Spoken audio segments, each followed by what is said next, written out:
Estamos en un espacio de discusión y análisis. Este día vamos a, como se observó hace unos segundos, vamos a tratar dos problemas. Uno, ¿cuál es el balance del IPN en lo que va de la pandemia? Y segundo, ¿qué se espera de la nueva normalidad para nuestra institución? Miren, este espacio de análisis y discusión tiene la finalidad de tocar temas que son de enorme interés, no solo para nuestros compañeros, profesores, estudiantes, trabajadores de nuestra institución. Creemos que todos en general, los trabajadores de la educación, inclusive en términos generales, el pueblo en general, esperaría pues que se tocaran estos elementos porque es de enorme importancia, en particular para nuestros compañeros del Politécnico. Pero sin más preámbulo, si les parece, estos dos temas los vamos a tocar indistintamente. La dinámica es la siguiente: se hace una intervención. El orden de la intervención sería primero Carlos, después Jesús, entraría Roberto y el que habla, Rafael. Los presento bien. Está con nosotros Carlos Escobedo Escobedo, nuestro compañero economista, dos ingenieros, ingeniero Roberto Pérez Gijón, el ingeniero Jesús Pérez Espiridión y un servidor, el actuario Rafael Guerrero Domínguez. Bueno, sin más preámbulo, vamos a iniciar. Le pediríamos a Carlos si nos hace favor de hacer su intervención. Adelante, Carlos. Con mucho gusto, compañeros. Yo quedé pendiente de ver algunos parámetros de lo que es la nueva normalidad, es decir, cómo se concibe la nueva normalidad. Y la nueva normalidad, el significado, la implicación central que tiene, es considerar ya como un parámetro importante a la salud, la preservación, el mantenimiento de la salud.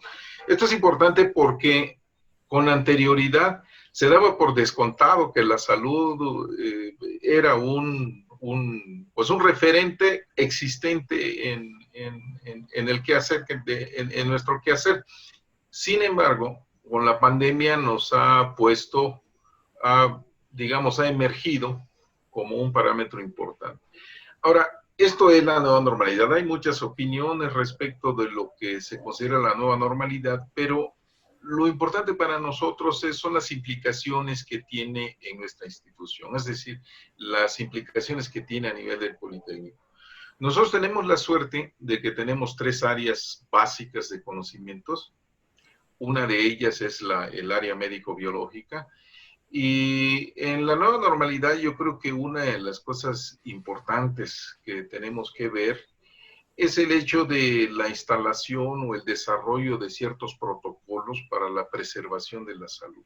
En esto estoy hablando, por ejemplo, de la Escuela Superior de Medicina, la Escuela Nacional de Ciencias Biológicas, Medicina y Homeopatía, la Escuela Superior de Enfermería y Obstetricia, etcétera. ¿A qué se refieren estos nuevos protocolos? Pues se refieren básicamente al proceso de sanitización, la toma de distancia, cómo se va a desarrollar la nueva normalidad en cuanto a las distancias que preserven la salud de la comunidad en general. Y en esto es mucho lo que tiene que hacer y tiene que decir esta área médico-biológica. La segunda es entender la nueva normalidad con nuevos procedimientos, nuevas técnicas y nuevos recursos para el aprendizaje. Yo creo que aquí es importante ver la función que va a tener el CGFI, los nuevos parámetros pedagógicos para poder desarrollar la actividad de transmisión del conocimiento, y no solo de transmisión, sino también de investigación, pero en primer lugar de transmisión del conocimiento bajo un nuevo esquema. Un esquema, por ejemplo, a distancia, que pueda mantener o preservar la salud de la comunidad y que va a requerir también del desarrollo de capacidades institucionales como, por ejemplo, los recursos electrónicos en general, es decir, vernos a distancia, platicar a distancia, discutir a distancia, tener la capacidad de llegar a conclusiones a distancia, en fin. Y todo eso es una capacidad que la institución, que nuestro instituto tiene, pero que en este momento va a requerir un desarrollo y una potenciación pues mucho mayor a la que tiene en este momento. Pues yo de entrada diría que esos serían los puntos básicos sobre los que podríamos charlar en esta oportunidad. Gracias, Carlos. Jesús, si nos haces favor, Jesús, intervención. Claro que sí, muchas gracias. Yo estaba viendo la pregunta de cuál es el balance del IPN en lo que va de la pandemia COVID-19 y a mí me parece que tenemos que hacer cuentas, hacer resúmenes en cuanto a ponderar resultados, qué fue bueno, qué no fue bueno. Vamos a establecer quizás algunos criterios. Yo, por ejemplo, pienso que en lo académico, en la parte escolar, es muy importante saber cuál fue el desempeño de los profesores y cuál fue la respuesta de los alumnos. Yo creo que la base fundamental del trabajo en el instituto, al menos en cantidad y digamos en calidad de egresados, pues los tendríamos en los niveles de media superior, superior y posgrado.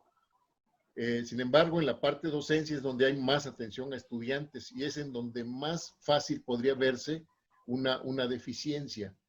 Tal vez no estábamos preparados y no lo seguimos estando totalmente, pero sí yo calculo más o menos, porque en 2 academias, al menos que en las que tuve oportunidad de establecer algunos criterios, me doy cuenta del desempeño en cuanto al uso de herramientas toda esta tecnología de la información y la comunicación. En la mayoría de los casos, diría yo casi un 70%, los profesores se dedicaron a las plataformas con videoconferencias, pero en otras solamente a través de correo electrónico y WhatsApp.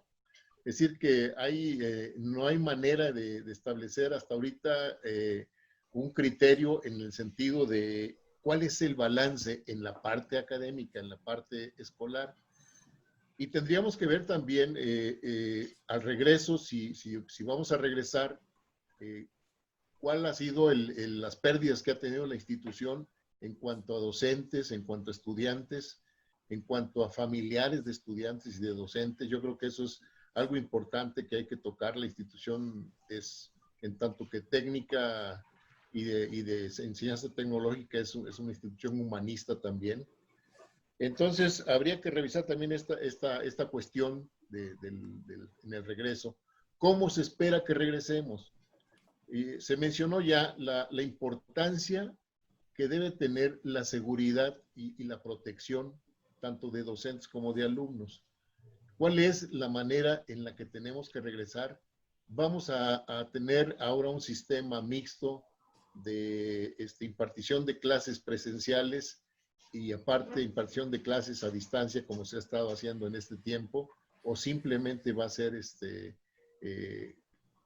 no sé, el regreso sin un método, sin una forma adecuada que pueda darnos a nosotros el parámetro del comportamiento que vamos a tener como profesores y como alumnos y como personal al regreso a la institución. Por mi parte sería la primera aportación. Sí. Gracias, Jesús. Roberto, si nos haces favor, Roberto. No deja de ser interesante reflexionar sobre qué hemos podido hacer en este contexto que vino a alterar la pandemia. Pero una primera reflexión es, ¿estábamos preparados en el instituto para lo que vino? Aparentemente no.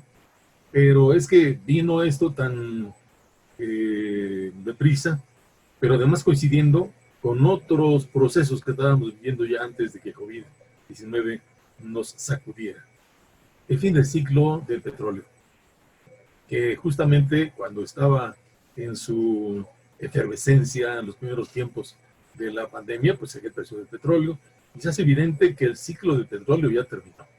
Y a mí me resulta de enorme interés reflexionar sobre el fin de este ciclo, porque hay cierto paralelismo entre el momento del Politécnico de su origen y en el que nos encontramos ahora.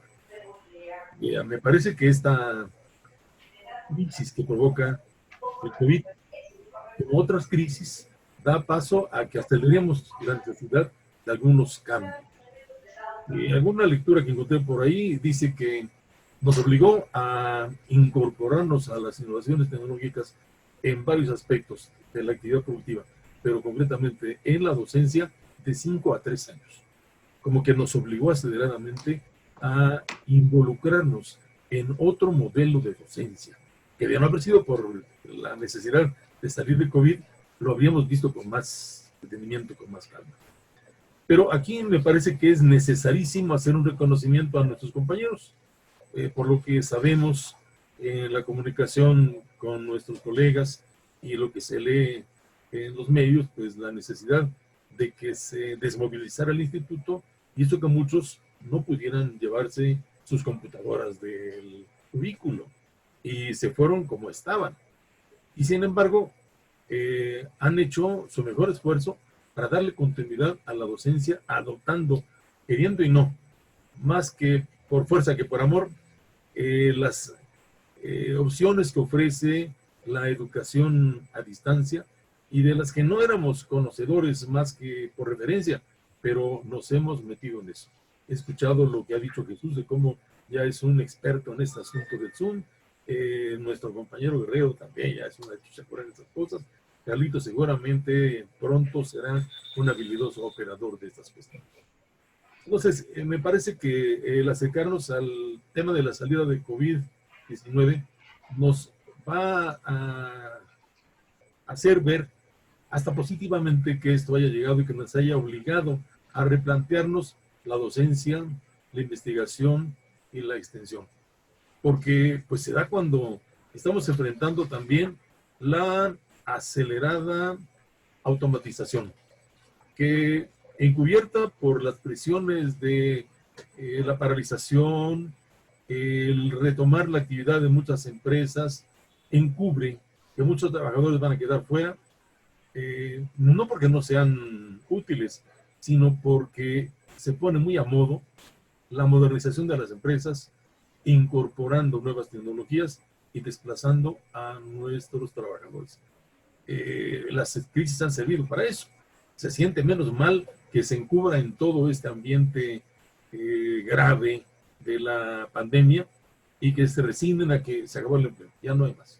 Pero va avanzando la automatización, la robotización, el uso de la inteligencia artificial, porque información sobre esto dice que en los próximos 10 años, 47% del empleo estará en riesgo, que desaparezcan las actividades que ha venido cumpliendo hasta entonces y que tengan que capacitarse para las actividades que vendrán. Aquí hay, justo en este tema, las corrientes, ¿no? De los optimistas tecnológicos y los pesimistas. Los que dicen que no se repondrá el empleo perdido y los que dicen que habrá otras actividades, y aquí viene lo importante, que serán muy adecuadas para nuestros egresados si somos capaces de dinamizar al instituto. Terminó el ciclo de los hidrocarburos, viene el ciclo de la informática, de la comunicación, de la computación, que va a dar un golpe a los procesos productivos y de servicios. Y ojalá ahora, como en 1938, seamos capaces de que Politécnico se apropie de esas tecnologías, de esa capacidad de ofrecer los medios para que todas las empresas, especialmente las medianas, automaticen lo posible. Se vuelvan eficientes, se vuelvan espacio de empleo, porque desafortunadamente esta situación dejará un ambiente muy grave para nuestros jóvenes. Habrá quienes, estando en nuestra escuela, no vuelvan, porque el ambiente familiar se vuelve difícil, faltará ingreso, tendrán tal vez necesidad de trabajar en lo que sea. Y temo que aumente el número de los desertores de nuestras carreras. Bueno, ahora, hay el problema de que, ¿qué pasa con nuestras carreras? ¿Qué pasa con los perfiles? Ya no son pertinentes. Esta revolución hará que tengamos que revisar nuestras licenciaturas, todas, para ver cuáles continúan y bajo qué condiciones. Y para esto, pues es un ejercicio que tenemos que hacer en colectivo. Debemos de empeñarnos en darle vigencia y fortaleza al instituto. Y a eso, pues estamos obligados todos, y qué bueno que este medio nos llevará a reflexionar en cómo hacerlo de la mejor forma. Hasta allí. Sí, sí, gracias, Carlos. Ahora, si me dan oportunidad, también voy a dar algunas opiniones. Coincido con esto último que está planteando Roberto. Miren, efectivamente, y lo que plantean también Carlos y Jesús, efectivamente el IPN no estaba preparado para enfrentar la epidemia. Bueno, no estaba preparado, que ninguna institución estaba preparada. Y no quisiera referirme al balance en cuanto a esta situación, porque bueno, pues a todos nos tocó, a todas las instituciones de educación superior, media superior, inclusive la educación básica. No me voy a referir a eso. Me voy a referir más pues, a la situación del Politécnico en su enfrentamiento a problemas sociales, a necesidades sociales, como fue el caso ahora de la pandemia. Miren, reconocer, pues, primero, que el Instituto Politécnico Nacional tiene una enorme capacidad científica, estructura científico-tecnológica, que desgraciadamente, a mi manera de ver, es una opinión muy personal, no se vio como una institución que estuviese preparada, con capacidad de dar respuesta, como se esperaba, ¿verdad? Miren, por ejemplo, en el área de comunicaciones, sabemos que tenemos inclusive institutos de investigación en computación. Y sin embargo, todos en este momento estamos dependiendo de tecnologías, ¿verdad? Del Zoom, del Microsoft Teams. El Politécnico tiene capacidad, podía haber ofrecido, ¿verdad?, una infraestructura tecnológica propia, inclusive como institución del Estado, para apoyar todos estos procesos. Diríamos, no lo podríamos haber hecho. No tenemos esa capacidad para hacer una reconversión y hacer este tipo de plataformas. Yo veo que ahí el Politécnico se quedó muy corto. Por ejemplo, en la educación, inclusive podía haber favorecido con esa enorme capacidad tecnológica en cuestiones de computación, podía haber favorecido a crear sistemas como los que se dieron en otros países para una comunicación que hubiese favorecido el control epidemiológico. ¿Cómo? Bueno, pues hay tantas, ahí estamos viendo las instituciones. Miren, en el área biotecnológica, no hay presencia del Politécnico con equipos de investigación que se dedicaran inmediatamente a la formulación del problema de los diagnósticos del COVID, de la búsqueda de formas diagnósticas, terapéuticas, con esa capacidad de biotecnólogos y de gente que ha estudiado ciencias biológicas y los institutos de biotecnología, las escuelas de medicina, etcétera, que podemos haber dado una respuesta. En el área ingenieril, también la posibilidad de haber dado respuesta a la creación de estos llamados ventiladores. Miren cómo estuvieron. Ahí andamos apenas tratando de establecer algunas relaciones con alguna que otra empresa. Otra empresa para la formulación para la creación de caretas, y yo creo que el Politécnico podía haber hecho enormemente un buen papel y todavía hay que esperar, todavía puede hacerlo, ¿verdad? O sea, otras instituciones sí lo dieron. Miren, desde el punto de vista de la Escuela de Medicina, no estuvo presente en el diagnóstico epidemiológico. La UNAM siempre quiso tener presencia, aunque la Secretaría de Salubridad en sus informes nocturnos no permitía mucho que participaran otras instituciones, pero bueno, pues la UNAM siempre al término de cada una de las conferencias daba un posicionamiento sobre los procesos epidemiológicos. La Escuela de Medicina del Poli, la Escuela de Homeopatía, nuestras otras escuelas del SIX, no estuvieron presentes y no han estado presentes. Ojalá pudiera esto servir de reflexión, ¿verdad? Porque yo creo que en esos términos el balance del Politécnico como institución deja mucho que decir. Sería la parte de mi intervención. Ahora vamos a dejarlo abiertamente, el que guste dar otros argumentos, levanta la mano, le damos la palabra, si les parece.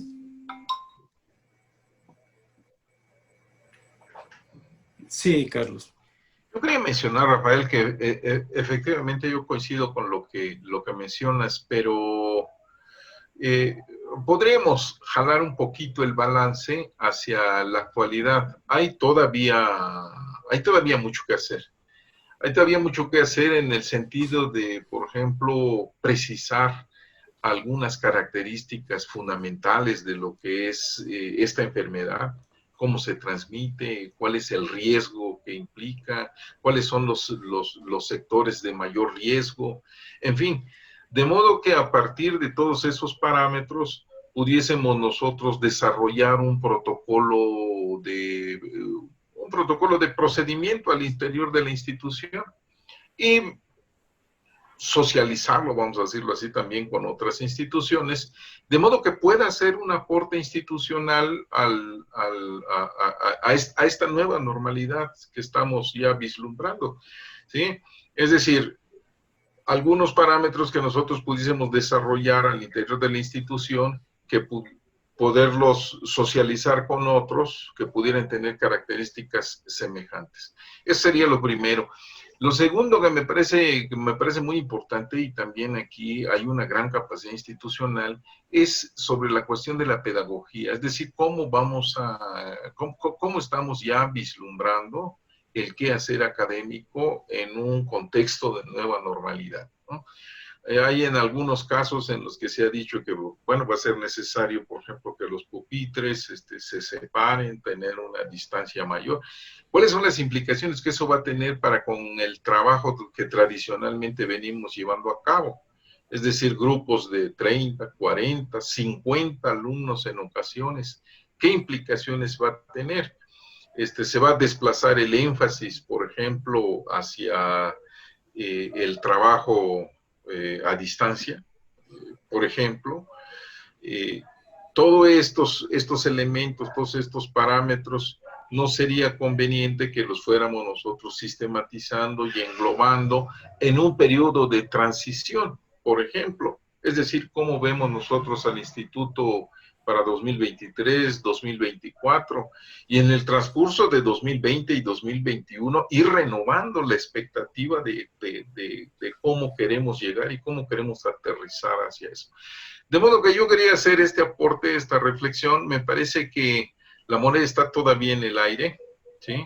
Yo hubiera querido, como lo mencionas, que hubiera habido una mayor presencia, particularmente del área médico-biológica, pero todavía está en proceso, todavía está en desarrollo este fenómeno que nos agarró no solamente al Politécnico y a México, sino al mundo entero, lo agarró desprevenido. Hay mucho todavía que hacer. Yo creo que la institución tiene todavía mucho que aportar. Sería muy rico si pudiésemos nosotros pensar en un periodo de transición, es decir, cómo vislumbramos al Politécnico en 2021, 2022, cuál es el contexto de una nueva normalidad, de modo que pudiera ser un aporte institucional importante para la nación. Muy bien. Sí, Jesús. No se escucha, Jesús. Jesús, el micrófono.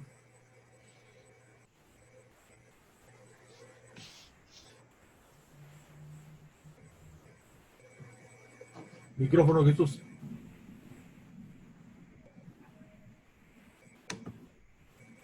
Ya se escucha, ¿verdad? Sí, ya. Digo, yo pienso que muchas de las acciones, en la primera oportunidad que tuvimos de platicar, comenté a veces la falta de una respuesta oportuna de las autoridades. Y es que lamentablemente, no sé si sea en todo el mundo, pero nosotros nos movemos por lealtades. Y a veces el hacer algo implica que le pisaste el callo al de arriba, ¿no?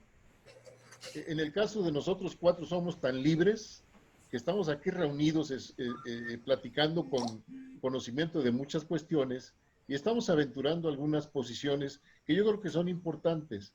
Aquí lo que importa es la idea no es raspar a nadie, es ver qué podemos decir, proponer y en qué nos podemos comprometer a seguir haciendo. Yo decía, el caso, por ejemplo, de no tener esa preparación que ya menciona Roberto y lo menciona en un libro que leí de él hace tiempo, de el futuro de la docencia o la docencia del futuro. Y aquí estamos ahorita en un marco que él especificó claramente para una ocasión como esta. Es decir, ¿qué va a pasar con la docencia presencial? Si en realidad vamos a tener que emigrar a una docencia como la que tuvimos que aplicar en esta oportunidad sin estar completamente preparados, ¿qué va a pasar en el futuro? Así que esa es una de las partes del replanteamiento, pero el otro es el complemento que ya mencionaste, Rafael, en el sentido de el talento que hay en el instituto y que no se ha aprovechado, porque nos manejamos con proyectos a veces por escuela, a veces cortitos, y no pensamos en algo superior, en algo más grande. En este caso, por ejemplo, un proyecto para formalizar alguna plataforma del instituto, porque aquí viene otro problema de derechos de autor. Por ejemplo, yo leo que la plataforma Google que está en la SEP, pues toda la gente está subiendo su material ahí, están dejando sus métodos de enseñanza, o sea, muchas cuestiones que son muy propias de las habilidades y la formación personal se están quedando ahí sin ningún compromiso, pues, ni de la Secretaría, ni de Google, por quién va a hacer uso posterior de todo ese material, ¿verdad? Y aquí nosotros, la ventaja de tener una plataforma sería precisamente ese respeto al derecho de autoría que podría el instituto marcar muy claramente en esta parte. Otra cuestión, efectivamente yo creo que tenemos tantos SNI no sé si en medicina, no sé cuántos en biológicas, que bien podría haberse fundamentado, no puedo yo decir esto de una manera acusatoria, sino de una manera de falta de previsión y falta de preparación y tomar una decisión contundente en el sentido de formar un grupo de trabajo relacionado a investigar cómo llegar a una vacuna para este mal que nos está aquejando ahora. Entonces hay muchas cuestiones que, como decía Carlos también, me parece que tenemos que proyectar lo que pensamos que debería ser el Politécnico dentro de 5 años. ¿Para qué? Pues para empezar a poner de una vez ahorita el adoquinado y las piedras que van a construir, las piedras fundamentales que van a construir ese nuevo instituto, con las nuevas formas que esto sin duda nos cambió la vida a todos. Al instituto se la cambió, a la UNAM se la cambió, es decir, el país está en caos en ese sentido. Es un problema económico nacional muy serio. Hay gente que vivía al día y se empobrece con esta situación porque no pudieron salir en algunos tiempos a hacer sus ventas. Entonces sí yo creo que es importante tomar en consideración todo esto desde el aspecto que nos da la gran libertad en la que nos podemos mover y podemos opinar con la idea de construir siempre. Es cuanto, sí. Gracias. Fíjense, nos restan 3 minutos. Le daríamos la palabra a Roberto, si pudieras hacerlo en 1 minuto, porque no nos da tiempo más que despedirnos y convocar a una siguiente plática, porque dejamos muchos elementos que requieren ser retomados. Sí, Roberto. Con lo que dice Jesús, y agradezco la mención a ese ejercicio de reflexión de hace 25 años sobre cuál sería el futuro de la docencia. Y no deja de ser incómodo que no hubiéramos aprovechado estos 25 años para avanzar más en la apropiación de las tecnologías de aprendizaje innovadoras, con más énfasis en el instituto. Sin duda, nos ha ganado cómodamente la filosofía, por llamarla de alguna forma, de la contención y no asumir con más arrojo y menos temor la producción, la promoción, el innovar. Pero esta pandemia nos hace caer en cuenta de que se puede.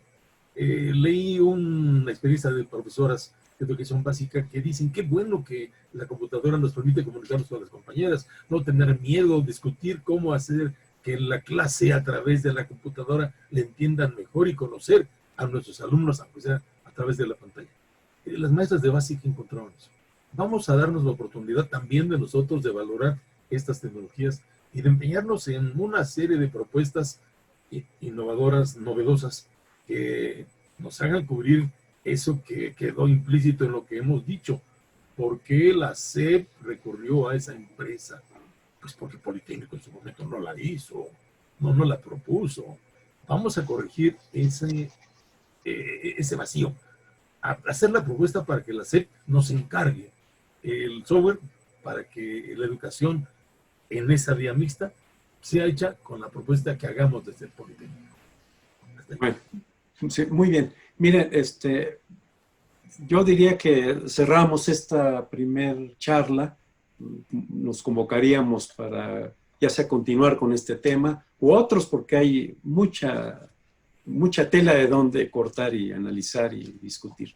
Entonces, si les parece, por esta ocasión damos por terminada esta charla. Esperamos que estos elementos que estuvimos proponiendo cada uno de nosotros, pues sirva para la reflexión de los que atentamente nos pueden observar posteriormente en el video que vamos a poner a su disposición.